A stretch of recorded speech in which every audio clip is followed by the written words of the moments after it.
বাংলাদেশে বর্তমানে যে সরকারটি আছে এই সরকারকে কেউ বলে স্বৈরাচার, কেউ বলে ফ্যাসিস্ট, কেউ বলে কর্তৃত্ববাদী, আমি বলতাম মাফিয়া, এবং এখন নিশ্চিতভাবে একটি খুনি সরকার, যেই সরকার একবারও চিন্তা করে না নিজের দেশের মানুষের বুকের বরাবর অস্ত্র তুলে দিতে, যেই সরকার একবারও চিন্তা করে না ক্ষমতায় থাকতে 200-র ওপরে মানুষকে নির্বিচারে হত্যা করতে, যেই সরকার একবারও চিন্তা করে না হাজার হাজার মানুষকে স্রেফ গুলি করে আহত করতে, এই সরকার একবারও চিন্তা করে না নির্বিচারে হাজার হাজার মামলা দায়ের করতে, এবং এই সকল কিছুই করা হয় কেবলমাত্র ক্ষমতায় থাকবার জন্য।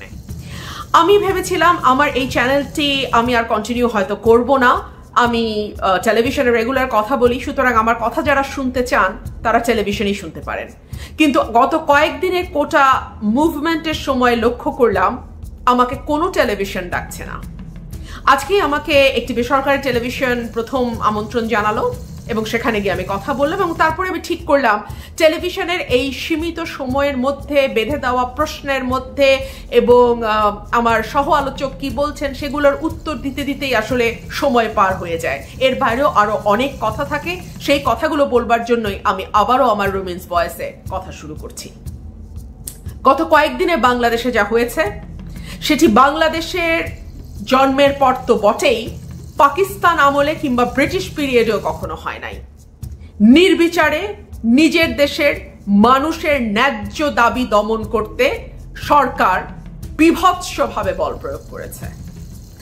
এখন এই ঘটনাগুলো আপনারা কম বেশি সকলেই জানেন, আমি সেগুলোর আর পুনরাবৃত্তি করব না। 200-র উপরে মানুষ মারা গেছে, প্রায় 10,000-এর উপরে মামলা অলরেডি দায়ের হয়েছে, কয়েক হাজার মানুষকে গ্রেপ্তার করে ফেলা হয়েছে, কয়েক হাজার মানুষ আহত হয়েছে, প্রায় 1000 খানেক মানুষ চোখে গুলি খেয়ে অন্ধ হয়ে গেছেন এবং কয়েক হাজার মানুষ পঙ্গু হয়েছে।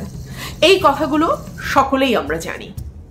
আজকে নতুন যে আপডেট আসলো সেটা হলো যারা সমন্বয়ক আছেন আন্দোলনের তাদেরকে ডিবি অফিসে নিরাপত্তা দেওয়ার নাম করে তুলে নিয়ে যাওয়া হয়েছে, এবং তাদের একটি ছবি সামাজিক যোগাযোগ মাধ্যমে ভেসে বেড়াচ্ছে।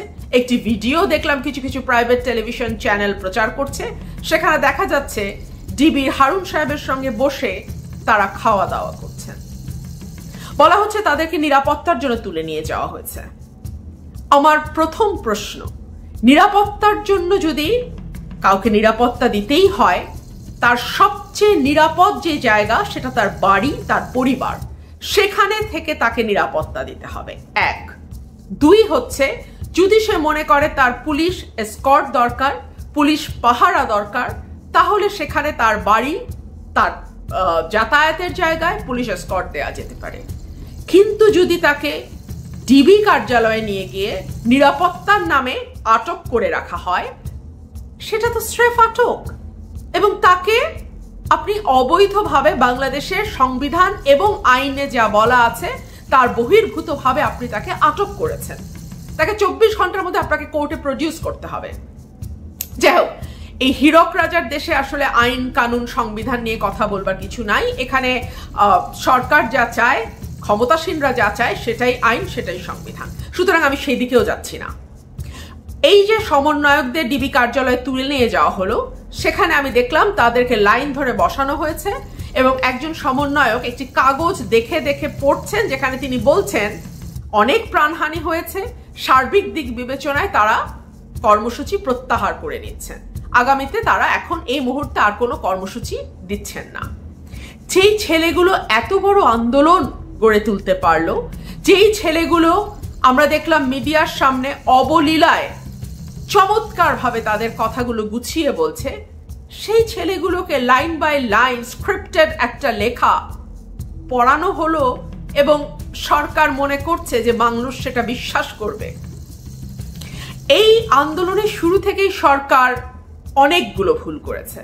সরকারের প্রথম ভুল ছিল এটিকে মনে করা যে বিএনপি জামাত বা বিরোধী দলের আন্দোলন যেভাবে শক্তি দিয়ে দমন করা যায়, এই আন্দোলনকেও তারা সেভাবে দমন করতে পারবে।